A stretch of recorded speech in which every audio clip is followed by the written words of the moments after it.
My husband left our child and me while there was an intruder in our house. My husband Troy always talked about being the man of the house. That's what husbands do, Lily. We protect our families. He'd puff out his chest at neighborhood barbecues, telling everyone how he'd handle any threat to his family. These criminals wouldn't know what hit them. October 15th, 2:47 a.m., glass breaking downstairs. I shook Troy awake. Someone's in the house. He sat up, listened. Our 4-year-old son Nate was sleeping between us because of nightmares. Troy grabbed his phone, then jumped out of bed. I'm calling 911 from the car, he whispered. What? What about us? I need to get help. Stay quiet. He was already pulling on his shoes. Troy, don't leave us here. I'll be right outside. I can flag down the cops faster. He slipped out the bedroom door. I heard his footsteps on the stairs, the back door opening, his car starting. He drove away. I grabbed Nate, locked us in the bathroom, and called 911 myself while someone ransacked our living room. The intruder left after taking our TV and my grandmother's jewelry. Police arrived 12 minutes later. Troy pulled up right behind them. Thank God you're safe, he said, hugging me in front of the officers. Smart thinking, getting back up, one cop told him. Troy nodded like he'd orchestrated the whole response. The next morning, he explained his strategy over breakfast. Listen, Lily. One person needed to get to safety to ensure help arrived. Basic survival tactics. You left your son. To save him. What if I'd stayed and the guy came upstairs? Then we'd all be victims. I made the tactical choice. The coward's choice. Don't be emotional about this. Men think strategically. Women just react. When my sister asked what happened, Troy told her, I coordinated with law enforcement while Lily panicked in the bathroom. At his brother's house, he became the hero who outsmarted a burglar. You have to think 3 steps ahead in these situations. I started taking self-defense classes. Troy laughed. Lily's learning karate now. Guess she doesn't trust me to protect her. Exactly right, I said. He stopped laughing. I installed new locks, security system, motion lights. Troy complained about the expense. We already got robbed once. Lightning doesn't strike twice. I bought a baseball bat for the bedroom. Troy moved it to the garage. You'll hurt yourself swinging that around. I moved it back. I taught Nate our new safety plan. If anything happens, we go to the bathroom, lock the door, call 911. We practiced until he knew it perfectly. Troy called it paranoid. You're scaring the kid with your doomsday prep. 3 years passed. I kept training. Troy kept talking. He'd retell the burglar story at every gathering, each version making him more heroic. I had to make a split-second decision to save my family.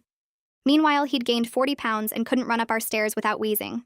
His idea of home security was leaving the porch light on. Last month, Troy was staying at his brother Keith's house while Keith was traveling. Just Troy alone, watching the place. 3 a.m., someone broke in through the sliding door. Troy called me, whispering, panicked. Lily, someone's in Keith's house. I'm in the bedroom. What do I do? Call 911. I can't. They'll hear me. Can you call for me? Where's your tactical thinking, Troy? This isn't funny. I'm scared. Just get to your car. Flag down the cops yourself. I can't get to the car. They're downstairs. One person needs to get to safety to ensure help arrives. Remember? Basic survival tactics. Lily, please. Men think strategically. Don't be emotional about this. Are you seriously doing this right now? I'm 3 steps ahead like you taught me. The intruder took Keith's golf clubs and laptop while Troy hid in a closet for 40 minutes. He called 911 himself eventually, whisper crying to the dispatcher. Keith's security camera caught Troy sneaking out the back window after the burglar left, falling into the bushes, Army crawling to hide behind the trash cans until police arrived. Keith sent me the footage. I didn't share it anywhere, didn't need to. Troy's own retelling gave him away. The guy was huge, probably armed. I had to wait for the right moment. Just like you waited for the right moment with us? I asked. That was different. How? I had a plan then. What was the plan, Troy? Drive away and hope we figured it out? He started sleeping on the couch after that. Then the unexpected happened.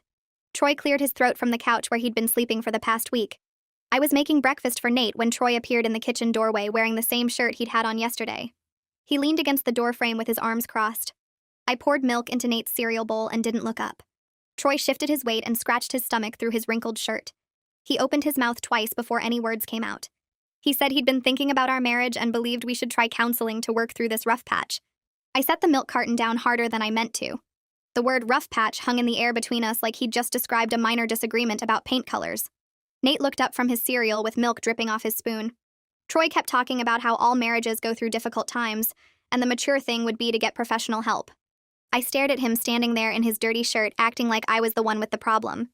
He said a good counselor could help us communicate better and understand each other's perspectives. I turned off the stove and faced him fully for the first time in days. My voice came out flat and cold when I told him there was nothing to work through. He was a coward who abandoned his family twice, and I was done pretending otherwise. Troy's face went red and he pushed off from the doorframe. He said I was being dramatic about tactical decisions he made under pressure. His voice got louder as he explained again how we had to think strategically in dangerous situations. I told Nate to take his cereal to his room and watch cartoons. Nate grabbed his bowl and left without arguing because even at 4 years old he could feel the tension. Troy followed me as I walked to the living room. He kept saying I didn't understand how men had to make hard choices to protect their families. I picked up his pillow from the couch and threw it at him. It hit his chest and fell to the floor between us. I said the only thing he protected was himself, and I was finished listening to his excuses. The next morning, I waited until Troy left for work before I called Lorraine. My hands shook as I dialed her number. She answered on the second ring, and I said 3 words. I want a divorce. Lorraine didn't ask if I was sure or tell me to think about it. She said she'd be right over and hung up. 30 minutes later, her car pulled into my driveway. She came through the front door carrying a notebook and her purse. We sat at my kitchen table and she pulled out a business card for Richard Hernandez. Her friend had used him for her divorce 2 years ago and said he was tough but fair. Lorraine opened her notebook and started writing. She asked about our mortgage and I told her we still owed about $200,000. She asked about bank accounts and I explained we had one joint checking account and separate savings accounts. She asked about my job and I told her I made decent money as an office manager. She wrote everything down in neat columns. She asked if Troy had ever hit me and I said no. She asked if he'd ever threatened me and I said no. She asked what grounds I had for divorce and I laughed without any humor in it. Abandonment felt too dramatic, but it was the truth. Lorraine kept writing and asking questions. Did we have any property besides the house? Did Troy have retirement accounts through his work? Did I have documentation of his income? I answered everything while Nate played with blocks in the living room. We made a list of every document I would need to gather. Pay stubs from the last 6 months. Tax returns from the last 3 years. Mortgage statements and utility bills. Bank statements going back a year. Lorraine circled the word evidence at the top of one page. She asked if I had anything that showed Troy's character or fitness as a parent. I thought about Keith's security footage sitting in my email. Lorraine's eyes got sharp when I mentioned it. She said I needed to bring that to the attorney along with everything else. 3 days later, I sat in Richard Hernandez's office with a folder full of papers on my lap. His office was on the 3rd floor of a building downtown with gray carpet and white walls. Richard was younger than I expected with dark hair and glasses. He shook my hand and gestured to the chair across from his desk. I sat down and put my folder on his desk. He opened it and started looking through the mortgage papers and bank statements. I had printed out my pay stubs and Troy's too since I had access to our joint email. Richard looked at each page carefully without saying anything. After a few minutes, he looked up and asked me to tell him what happened. I started with the first break-in 3 years ago, when Troy left Nate and me alone. Richard listened without interrupting or taking notes. I told him about the 3 years after and how Troy kept lying about what happened. I told him about Keith's house and the closet and the security footage. Richard's expression didn't change through any of it. When I finished, he took off his glasses and cleaned them with his shirt. He said my case was straightforward since there was no abuse to prove just irreconcilable differences. The words sounded clinical and cold, but also exactly right. Richard put his glasses back on and asked about custody. I said I wanted primary custody of Nate. He nodded and made a note on his legal pad. He asked if I thought Troy would fight for custody, and I said probably not if it required actual effort. Richard leaned back in his chair and asked if I had any evidence of Troy's character that might help with custody arrangements. I mentioned Keith's security footage again. Richard's whole face changed. His eyes got brighter and he sat forward. He said documentation of a parent's inability to protect a child could be relevant in custody decisions. He asked if I could get a copy of the full video file. I told him Keith had already sent it to me. Richard asked me to forward it to his email address immediately. He said it wouldn't prove Troy was a bad father, but it would establish a pattern of behavior that contradicted his claims about being a protector. I pulled out my phone right there in his office and forwarded the email from Keith. Richard's computer dinged a few seconds later. He opened the video and watched the whole thing without saying a word. When Troy fell into the bushes, Richard's mouth twitched like he was trying not to smile. When the video ended, Richard closed his laptop and looked at me. He said we had a strong case for primary custody with Troy getting standard visitation. He explained the timeline for filing. It would take about a week to prepare the paperwork, and then Troy would be served. Richard said I should expect Troy to be angry and possibly vindictive. I told Richard that Troy had been sleeping on our couch for a week and barely spoke to me. Richard said that would probably change once Troy got served with papers. I left Richard's office feeling lighter than I had in months. I sat in my car in the parking garage and called Keith. He answered after 3 rings, sounding tired. I explained that I needed the security footage for my divorce attorney. Keith was quiet for a second and then said he was sorry it had come to that. I told him it had come to that 3 years ago, I just hadn't accepted it yet. Keith said he'd send me the full video file from his security system. I thanked him and was about to hang up when he spoke again. He said he was sorry Troy turned out this way. His voice had real sadness in it, like he'd lost something too. I told him it wasn't his fault his brother was a coward. Keith laughed, but it sounded hollow. He said he'd send the video within the hour. I thanked him again and hung up. My phone buzzed 50 minutes later with an email from Keith. The video file was attached along with a short message. The message said he hoped I got everything I deserved in the divorce, and that Nate was lucky to have me as his mom. I sat in my car and cried for the first time since this whole thing started. Troy came home from work at his usual time that Thursday. I had picked up Nate from daycare and fed him dinner. Nate was watching cartoons in the living room. I heard Troy's car in the driveway and my heart started pounding. The divorce papers were on the kitchen counter where I'd left them that morning. I heard Troy's key in the lock and the front door opening. He called out that he was home like this was a normal day. I didn't answer. I heard him walk through the living room and ruffle Nate's hair. Then his footsteps came toward the kitchen. I was standing by the sink washing Nate's plate. Troy walked in and saw the papers immediately. He stopped in the doorway. The papers were in a manila envelope with his name written on the front. Troy picked up the envelope and opened it. He pulled out the papers and started reading. I kept washing the plate even though it was already clean. Troy read in silence for what felt like 10 minutes. Then he looked at me with genuine shock on his face, like he never believed I'd actually do it. His mouth opened, but nothing came out. He looked back down at the papers and flipped through them. His hands were shaking slightly. He set the papers down on the counter and pressed his palms flat against the surface. He asked if I was serious about this. I turned off the water and dried my hands. I told him I'd never been more serious about anything in my life. Troy tried the guilt approach first. He said I was breaking up our family over one mistake. His voice got soft and pleading. He asked what about Nate growing up without his father. He said kids need both parents and I was being selfish. I turned around and looked at him directly. I reminded him that he already chose to leave Nate during a home invasion, so he made that decision himself. Troy's face changed from sad to defensive. He said that wasn't fair, and I was twisting what happened. I asked him which time I was twisting. The first break-in when he drove away, or the second one when he hid in a closet for 40 minutes. Troy's jaw clenched and his hands curled into fists on the counter. He said those were completely different situations, and I knew it. I asked how they were different. He didn't have an answer for that. Troy switched tactics and got angry. His face turned red and he pushed away from the counter. He said I was cold and unforgiving. He said real wives support their husbands through difficult times. His voice got louder as he said I was abandoning him when he needed me most. He said I was heartless and cruel. He said I never appreciated anything he did for this family. He listed all the ways he'd provided for us over the years. The mortgage payments and the car insurance and the groceries. Like money was the same thing as courage. Like paying bills made up for leaving his son in danger. I let him yell until he ran out of steam. When he finally stopped talking, the kitchen was quiet except for the sound of cartoons from the other room. I stayed completely calm and told him I supported him for years while he took credit for my work, and lied about his courage. I said the difficult time he was experiencing now was just reality catching up with his lies. Troy stared at me like I'd slapped him. I told him I called 911 myself during the first break-in while he sat in his car. I told him I installed the security system and bought the bat and took the self-defense classes. I told him I taught Nate our safety plan while Troy complained about the expense. I said I did everything to protect our family while he told everyone he was the hero. Troy's face went from red to pale. He picked up the divorce papers and walked out of the kitchen. I heard him go upstairs and slam the bedroom door. 20 minutes later, he came back down with a duffel bag full of clothes. He walked past me without saying anything and left through the front door. His car started in the driveway and pulled away. Nate came into the kitchen and asked where Daddy went.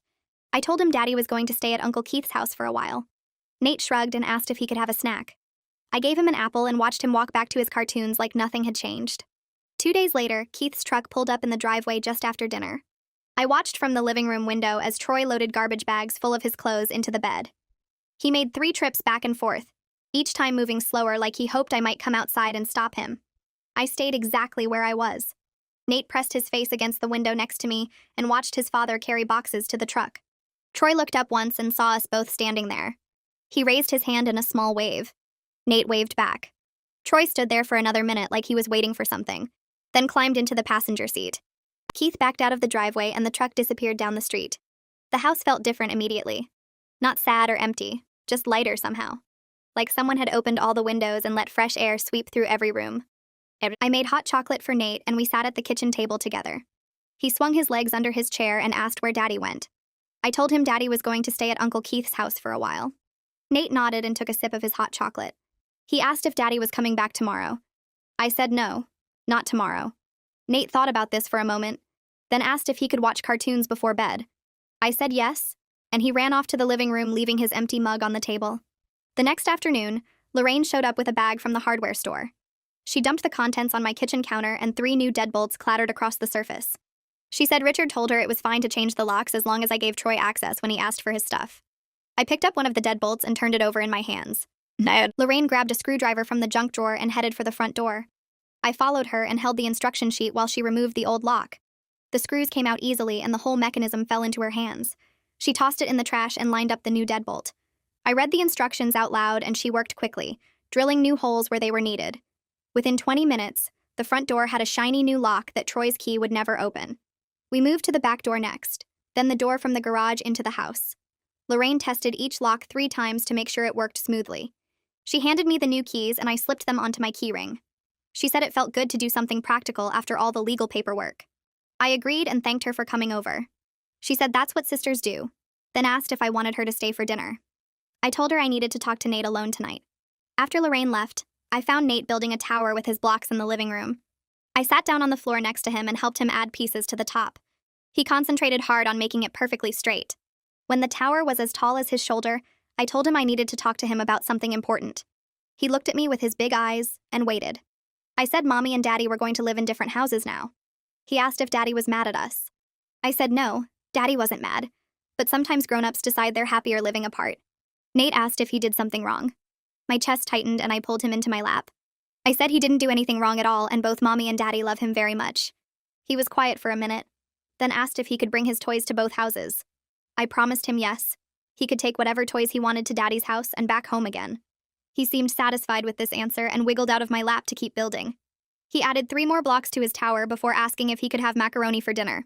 I said yes and got up to start cooking. Troy's mother called while I was draining the pasta. Her voice came through the phone already crying. She said I was destroying her son and breaking up the family over nothing. She said Troy made one mistake and I was punishing him forever. She said Nate needed his father in the house and I was being selfish. I held the phone away from my ear and poured the macaroni into a bowl. She kept talking about how hard Troy worked to provide for us, and how ungrateful I was. She said her son deserved better than a wife who gave up on their marriage.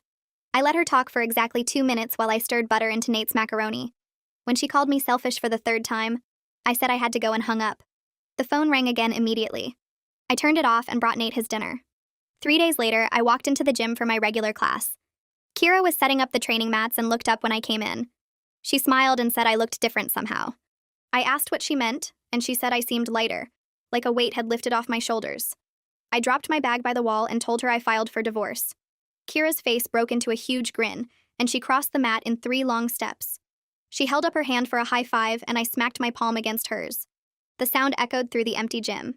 She said it was about time and asked how I felt. I said I felt free for the first time in years.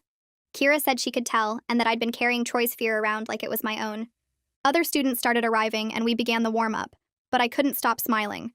During partner drills, I moved faster and hit harder than I had in months. Kira noticed and called out encouragement across the mat. After class, she asked if I wanted to grab coffee sometime. I said yes, and we exchanged numbers.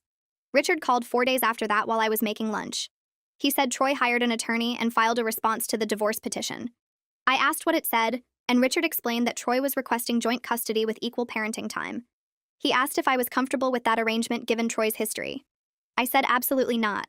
I told Richard I wanted primary custody with Troy getting supervised visitation at first. Richard asked if I had specific concerns about Troy's parenting.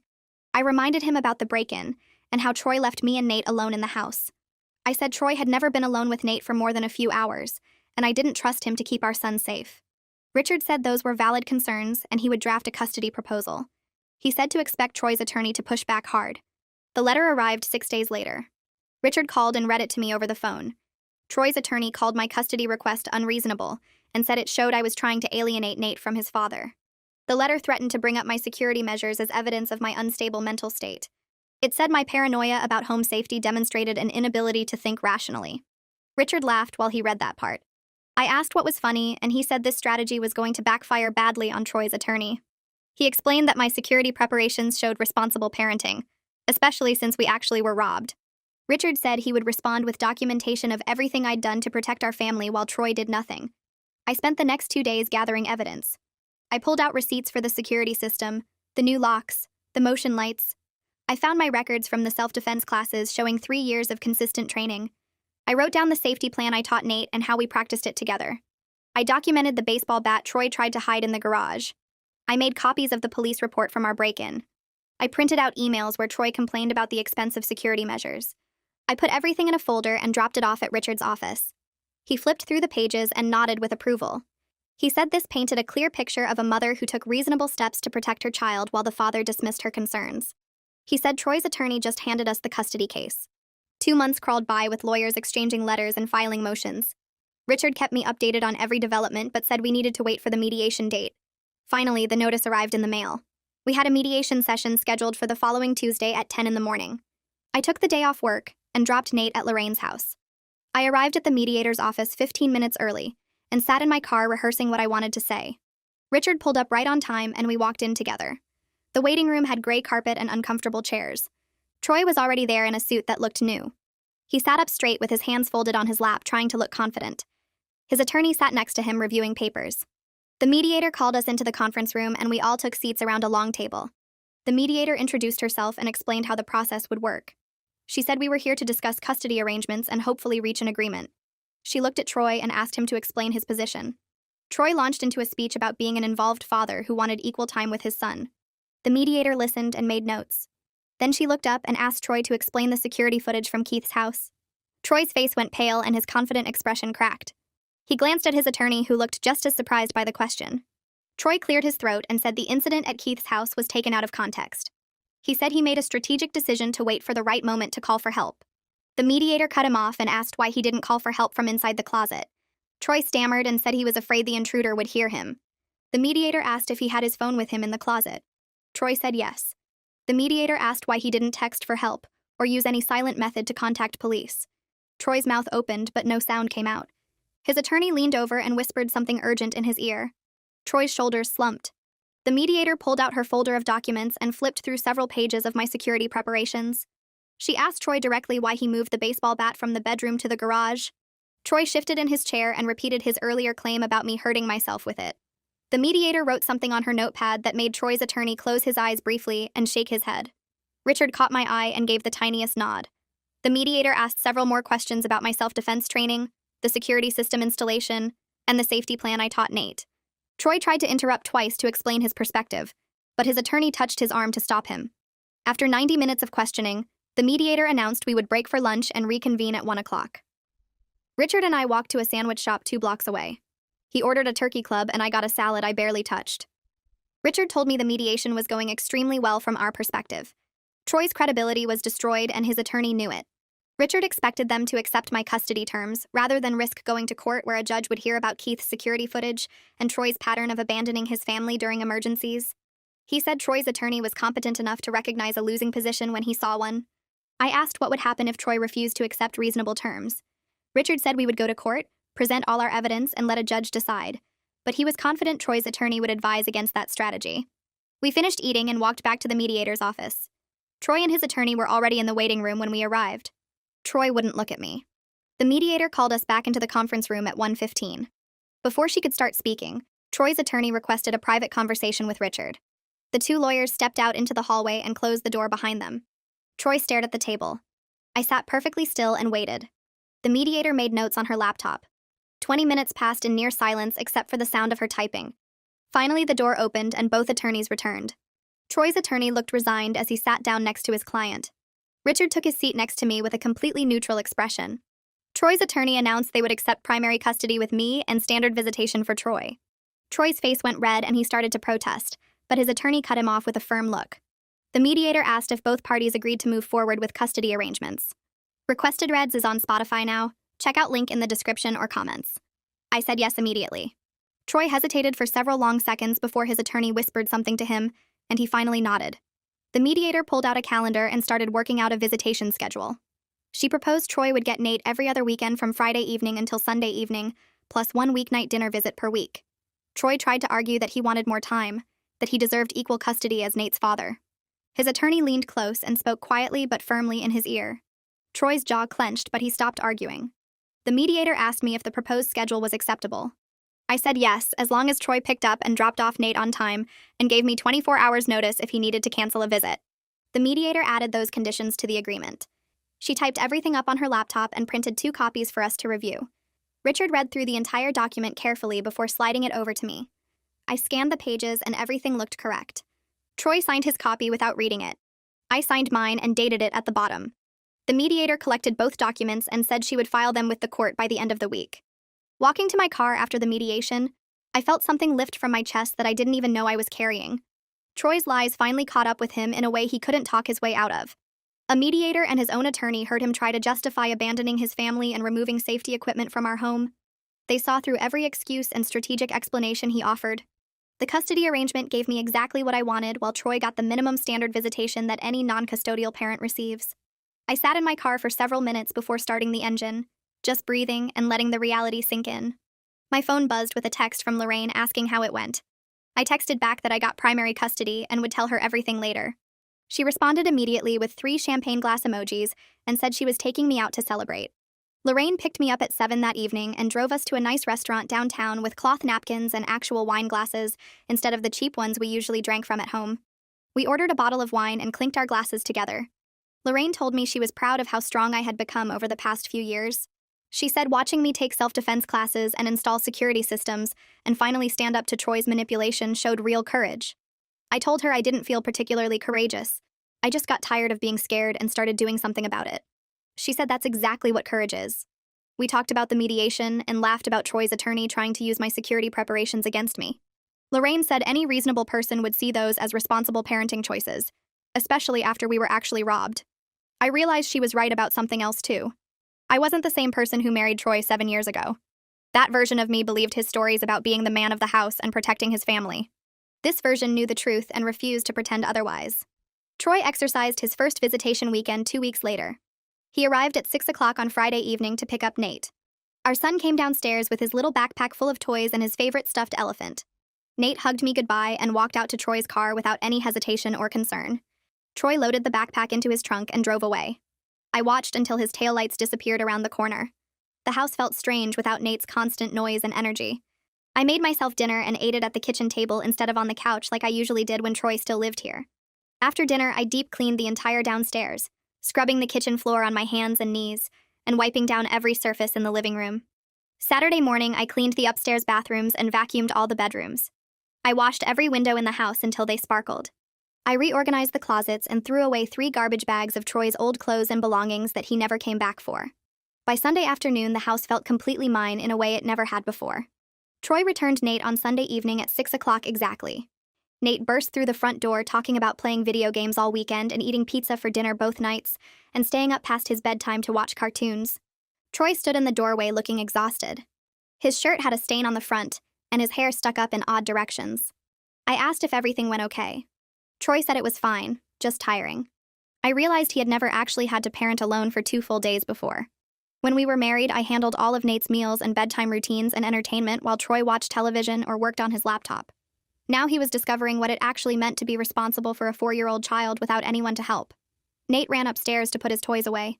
Troy lingered in the doorway for a moment like he wanted to say something, then just turned and walked back to his car. I closed the door and locked it behind him. 3 months into our separation, Richard called to discuss the financial negotiations. He explained that we needed to decide what to do about the house. The options were for me to buy out Troy's half of the equity, sell the house and split the proceeds, or let Troy buy out my half. He asked which option I preferred. I said I wanted to keep the house if possible. This was where Nate grew up and where all his friends lived and where he felt safe. Richard said he would get the house appraised and calculate how much I would need to pay Troy for his share. He warned me that it might be expensive and asked if I had savings or access to funds. I told him I had been setting aside money for the past 3 years, ever since Troy abandoned us during the first break-in. Richard said he would send me the numbers once he had them, and we could decide how to proceed. I met with a financial advisor the following week at her office downtown. She was a woman in her 50s with gray hair pulled back in a neat bun. I brought all my financial documents, including bank statements, pay stubs, and information about my retirement accounts. She reviewed everything carefully and asked questions about my monthly expenses and income. After about 40 minutes of calculations, she looked up and told me I could afford to buy out Troy's half if I refinanced the mortgage. The monthly payments would be higher than what I was paying now, but still manageable on my salary. She said the house would be entirely mine with no ties to Troy remaining. I asked her to walk me through the refinancing process and what documents I would need. She printed out a checklist and explained each step. I left her office with a folder full of papers and a clear plan for moving forward. The house would be mine. Completely mine. No more shared property or financial connections to the man who drove away and left his family behind. Richard called me 2 days later with news that Troy's attorney had responded to the buyout offer. Troy was refusing to sign. Richard read me the letter over the phone where Troy's attorney claimed the house belonged to both of them equally, and I couldn't force him out of his own property. I asked Richard what our options were. He explained that we could take it to court and force a sale where neither of us would get what we wanted, or we could wait for Troy to realize he had no better choice. Richard said he would call Troy's attorney and explain the reality of the situation in terms Troy couldn't ignore. The next morning, Richard scheduled a conference call with Troy's attorney present. Richard laid out the numbers showing that forcing a sale would cost both of us thousands in realtor fees and closing costs. He explained that my offer gave Troy fair market value for his half with none of the hassle or expense. Troy's attorney put us on hold for 10 minutes while he talked to Troy privately. When they came back on the line, Troy's attorney said his client would accept the buyout terms. I heard Troy's voice in the background saying something about not having a choice, and his attorney quickly muted their end. Richard told them he would draft the paperwork and send it over for review by end of week. I hung up and sat at my kitchen table feeling like I could finally breathe properly for the first time in months. I called the bank that afternoon to start the refinancing process. The loan officer walked me through the application and scheduled an appraisal for the following week. She said the process would take about 6 weeks from start to finish. I gathered every document she requested and organized them in a folder that night. The appraisal happened on a Tuesday morning. The appraiser spent 2 hours measuring rooms and taking photos while I waited in the kitchen drinking coffee. He left without telling me the results, but the bank called 3 days later to say the house appraised for exactly what we needed. My refinancing application moved forward. Richard sent me the buyout paperwork to review. I read every page twice, checking that all the terms matched what we agreed on. Troy's portion would be paid from my refinancing proceeds the day we closed. His name would be removed from the deed and the mortgage. The house would be mine alone. I signed the papers and sent them back to Richard. Troy signed his copies at his attorney's office the same day. 4 months after filing for divorce, I sat in the bank's conference room signing my name on what felt like 100 different pages. The loan officer explained each document as I signed. The final paper was the deed showing my name as the sole owner. She stamped it with her notary seal and handed me a copy. I walked out of the bank holding that deed and got in my car before I let myself cry. They were good tears, the kind that come when something you worked for finally happens. I drove straight to Lorraine's house and showed her the deed. She hugged me so hard I couldn't breathe and said she was proud of me. I called Kira from Lorraine's driveway and told her the house was officially mine. She screamed so loud I had to hold the phone away from my ear. That Saturday evening, Lorraine and Kira came over with 2 bottles of wine and a cake that said, "Congratulations," in blue frosting. We sat in my living room now, and toasted to new beginnings. Kira asked if it felt different knowing the house was completely mine. I said it felt lighter somehow, like a weight I didn't know I was carrying had finally lifted. Lorraine laughed and said Troy probably thought I couldn't manage the mortgage payments without him. Kira said she hoped he was somewhere right now realizing how wrong he was about me. We finished both bottles of wine and most of the cake. They left around midnight and I walked through every room of the house turning off lights. Each room felt more mine than it ever had before. Nate adjusted to our new routine faster than I expected. He had his own room here and a smaller room at Troy's apartment. He never complained about going back and forth. I noticed he seemed calmer during the weeks after Troy moved out. The tension that used to fill our house when Troy was home had disappeared. Nate stopped having nightmares about bad guys breaking in. He slept through the night in his own bed without needing to come sleep between us. One morning while I was making his breakfast, he told me he liked it better when it was just us at home. I asked him why, and he said the house felt happier now. He never once asked when Daddy was coming back to live with us. 3 weeks after the house became officially mine, Troy picked up Nate for his weekend visit. He stood in the doorway longer than usual while Nate ran to get his backpack. Troy mentioned casually that he had started seeing someone new. Her name was Jennifer, and she worked at his office. I told him that was nice, and I hoped it worked out for him. His face did this weird thing where his smile froze and then fell. He had clearly expected a different reaction. He said Jennifer was really great and they had a lot in common. I said that sounded wonderful, and asked if he needed anything else because I had plans. He left looking confused and slightly annoyed. Nate came back with his backpack and gave me a hug before running out to Troy's car. The next week was Nate's parent-teacher conference at his preschool. I arrived 15 minutes early and sat in the hallway waiting for my turn. Troy was supposed to come, but he texted an hour before saying he couldn't make it because of work. The teacher called me in, and we sat at a small table covered with Nate's artwork. She pulled out a folder of his schoolwork and showed me his progress. Then she smiled and said Nate talked about me constantly in class. She said he told all the other kids that his mommy was really strong and could fight bad guys. He had announced during circle time that I could fix anything that broke in our house. The teacher said she had never seen a child so proud of their parent. My eyes filled with tears and I had to look down at the table for a minute. She handed me a tissue and said I was clearly doing something very right. I thanked her and left the conference feeling like my heart might burst. 6 months after I filed for divorce, Richard called me on a Tuesday morning while I was getting ready for work. He said the divorce was final. The judge had signed the papers and it was officially done. I was no longer married to Troy. I thanked Richard for everything he had done and hung up the phone. I stood in my bedroom holding my phone and waiting to feel something big. Instead, I just felt relief, like someone had opened a window in a stuffy room. I went to work and had a completely normal day. That evening, I cooked dinner for Nate and helped him with a puzzle. We watched a cartoon before bedtime and I tucked him in like always. Nothing felt different because my life had already changed months ago, when I decided to stop accepting Troy's version of reality. 3 months later, Troy called me on a Saturday afternoon. His voice sounded different, smaller somehow. He said Jennifer had broken up with him the week before. He wanted to talk about us and what we used to have together. I told him there was no us anymore, and there hadn't been for a long time. He said we had good years together before everything went wrong. I reminded him that we had a marriage where he lied constantly about who he was and what he had done. I said I was much happier now than I ever was with him. He tried to argue, but I told him I had to go and hung up. He didn't call back. 2 weeks after that conversation, my boss called me into her office. I thought I was in trouble for something, but she smiled and told me to sit down. She said the company was creating a new team lead position, and she wanted to offer it to me. The promotion came with a significant raise and more responsibility. She said she had noticed my confidence and leadership skills had improved dramatically over the past year. She asked if I was interested. I said yes before she even finished explaining the details. I left her office and texted Lorraine and Kira the news. They both responded with celebration emojis and demanded we go out to celebrate that weekend. I picked up Nate from daycare that afternoon and told him Mommy got a promotion at work. He asked what that meant, and I explained that it meant I did a good job, and now I would have more important work to do. He said he knew I was good at my job because I was good at everything. I hugged him tight and drove us home to our house, the one that was completely ours, where we were building a life that had nothing to do with Troy's lies or his version of who I was supposed to be.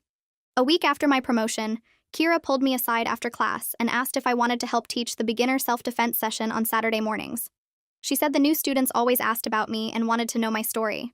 She told me I was an inspiration to them, and she thought having me assist would make a real difference.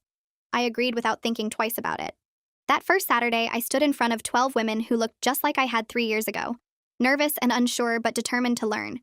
I showed them basic strikes and blocks while Kira corrected their form. One woman asked me why I started training, and I told her the truth about Troy leaving us during the break-in.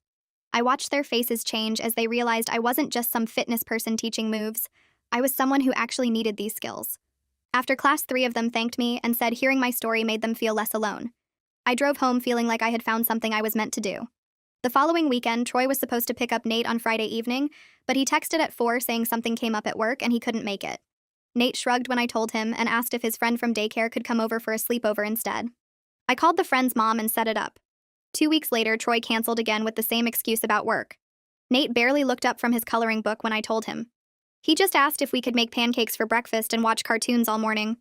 I said yes, and realized my son was completely fine without his father's presence. He had stopped asking when Daddy was coming and stopped talking about their visits unless I brought it up first. 8 months after filing for divorce, I was pushing my cart through the grocery store when I saw Troy in the produce section with a woman I didn't recognize. He had gained at least another 20 pounds, and his face looked puffy and tired. The woman next to him was young, maybe mid-20s, and she kept looking at her phone while Troy picked through the apples. I was wearing my gym clothes after teaching a morning class, and I felt strong and healthy and completely unbothered by seeing him. Troy looked up and made eye contact with me across the vegetables. His expression shifted from surprise to something like embarrassment. He walked over with the woman trailing behind him and tried to start a conversation about how good I looked. I thanked him and kept loading produce into my cart. He introduced the woman as Jennifer, and she gave me a tight smile that didn't reach her eyes. Troy started talking about the weather and asking about Nate in this fake, casual way that made it clear he was performing for Jennifer. She checked her phone again and touched his arm while saying they needed to get going. Troy nodded and said it was good seeing me. I waved and told them to have a nice day, then went back to my shopping. I felt absolutely nothing about the encounter except maybe a little relief that he was someone else's problem now. I finished my shopping and drove home thinking about what to make for dinner, and Troy didn't cross my mind again. The next month, Nate started kindergarten, and I went to the parent orientation by myself because Troy forgot about it. He sent me a text 2 hours after it ended apologizing and saying work had been crazy. I sat in the classroom with the other parents while the teacher explained the curriculum and daily schedule. A mom next to me asked if my husband couldn't make it, and I told her I was divorced. She nodded like she understood and didn't ask any follow-up questions. The other parents naturally assumed I was a single mom, and I didn't bother explaining the situation because it was basically true anyway. I had been doing everything alone for years, even when Troy lived in the house. The orientation ended, and I collected the papers and forms to fill out at home. Nate ran up to me in the hallway, excited about his new classroom and his cubby with his name on it. I took his hand and we walked to the car together, just the two of us like always. That weekend, I packed our bags and drove Nate to the beach 2 hours away. We got a cheap motel room right on the water and spent Saturday building sandcastles and collecting shells. Nate ran back and forth from the water carrying buckets of wet sand for our castle. He found a perfect spiral shell and showed it to me like he had discovered treasure. We ate pizza for dinner and walked on the beach at sunset. Back in the room, Nate laid out all his shells on the bed and told me this was the best vacation ever, because we were happy. I tucked him in and sat on my bed looking at the shells he had arranged by size. I felt something settle in my chest, a kind of peace I hadn't felt in years. The next week, Lorraine came over for coffee and told me I seemed like a completely different person than I was a year ago. She said I was more confident, more at peace, more myself. I thought about her words after she left and realized she was right. I finally felt like the person I was always supposed to be before I spent years trying to manage Troy's ego and protect his feelings. I had built a life that was mine, not one that revolved around someone else's lies and insecurities. I looked around my house with its new locks and security system and felt proud of everything I had created. 2 days later, Troy called while I was making dinner. He asked if we could talk about reducing his child support because he was having financial difficulties. I told him to contact Richard and hung up. Richard called me the next morning and said he had reviewed Troy's financial records that Troy was required to provide. Richard explained that Troy's spending on entertainment and dining out had actually increased over the past few months, not his necessary expenses. Richard told Troy's attorney the answer was no and sent me an email confirming everything. I texted back a thank you and went back to work without giving it another thought. 10 months after filing for divorce, I was teaching my regular Wednesday evening self-defense class when a new student mentioned during the warm-up that her husband kept talking about protecting her, but never actually did anything practical about home security. She said he just made promises and told her not to worry. I shared my story about Troy and the break-in and his pattern of talking big but doing nothing. After class, the new student thanked me and said hearing that helped her see her situation more clearly. 2 other women came up and thanked me for being honest about what I went through. I drove home feeling like my experience was actually helping people, turning something terrible into something useful. The following Monday, Kira called me into her office before class started. She offered me a permanent position as an assistant instructor at the gym.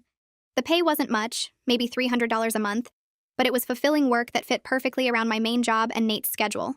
I accepted immediately, and Kira smiled and said she knew I would be perfect for it. I taught my class that evening as an official instructor and felt like another piece of my new life had fallen into place. I spent the next week developing the safety plan workshop idea. I called it Family Safety Basics and designed it around practical steps parents could take without needing years of training. The first flyer went up at the gym on Monday morning. By Wednesday afternoon, Kira told me 12 people had signed up. I added a second session for the following week, and that filled up too. The first workshop happened on a Saturday morning in the gym's conference room. Parents arrived with notebooks and worried expressions. I taught them how to create escape routes, where to position phones for emergencies, how to practice with kids without scaring them. A mom in the back row asked what to do if her husband refused to take safety seriously. I told her to prepare anyway and make sure her kids knew the plan. Several people thanked me afterward, and 3 asked when the next session would be. That night, Nate climbed into bed and asked me to check under it for monsters like always. I looked and told him it was clear. He pulled his blanket up and said he liked our house because he knew what to do if something scary happened. I asked him what he meant. He explained that some of his friends at the school didn't have special plans like ours. They didn't know about the bathroom safe spot or how to call for help. He said he felt lucky that I taught him everything. I kissed his forehead and told him I would always make sure he was safe. After he fell asleep, I sat on my bed and felt something warm in my chest that had nothing to do with Troy or the divorce or proving anything. It was just about being the parent Nate needed. 3 days later, I was making dinner when someone knocked on the front door. I looked through the peephole and saw Troy standing on the porch. He hadn't called or texted. I opened the door but didn't invite him in. He said he wanted to talk about us and whether we had made a mistake getting divorced. I told him there was no us anymore. There was just a co-parenting arrangement and he needed to call before showing up. He stepped closer and said we should at least discuss it. I reminded him that he needed to call first and started closing the door. He put his hand against it and said we were good together once. I stopped the door and looked at him. I told him we were never good together. He abandoned me and our son during a home invasion. He left a 4-year-old child to face an intruder while he drove away. He stood there for a few seconds without saying anything. Then he dropped his hand and walked back to his car. I closed the door and locked it and went back to making dinner. Nate asked who was at the door, and I told him nobody important. The 1-year mark arrived on a Tuesday. I was teaching 3 classes a week at the gym now. My main job had given me another raise. Nate was happy and doing well in kindergarten. I looked around my house that morning before work and realized my life was exactly what I had built it to be.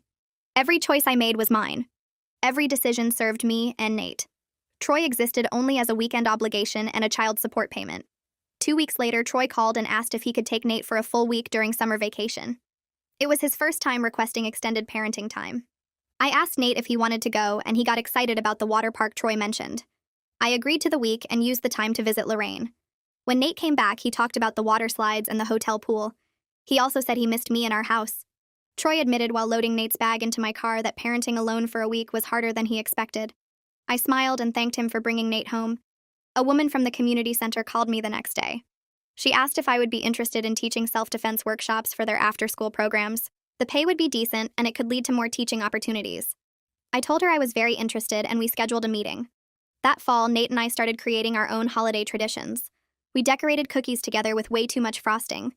We picked out our Christmas tree from the lot down the street. We made hot chocolate and watched movies on Friday nights. Nate never mentioned missing how things used to be with Troy. He just seemed happy with what we had now. On the anniversary of the night Troy hid in the closet, I was teaching my evening class at the gym. We were working on defensive stances, and I was demonstrating proper foot placement. Halfway through the class, I realized I hadn't thought about Troy in days. My life wasn't about what he did or didn't do anymore. It was about the strong, capable person I had become and the safe, happy home I built for my son and myself. So yeah, that's the whole thing. Nothing too deep, just another random story I somehow turned into a whole video. Thanks for hanging out. It's always chill talking here.